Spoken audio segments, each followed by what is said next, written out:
Rinald Rakipaj, 40 vjeçari, i cili u arrestua mbrëmjen e 23 marsit, është lënë në burg me akuzën e nxitjes së përdorimit të lëndëve narkotike. Gjyqtari Bevil Beqiraj gjatë seancës me dyert të mbyllura ka pranuar kërkesën e prokurorisë për ta lënë në arrest me burg 40 vjeçarin, i cili akuzohet për veprën penale, nxitje për përdorim droge.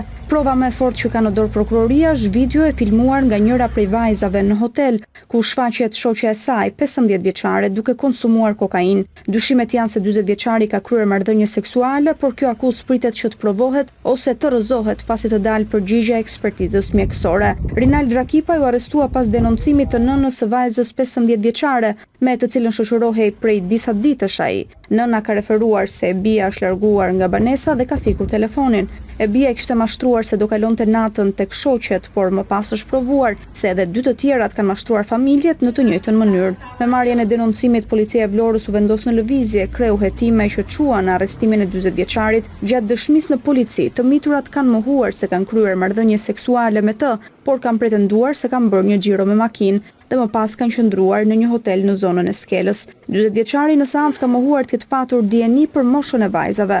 Prokuroria po vion hetimet për të zbardhur dyshimet nëse kemi të bëjmë me abuzime të mitura.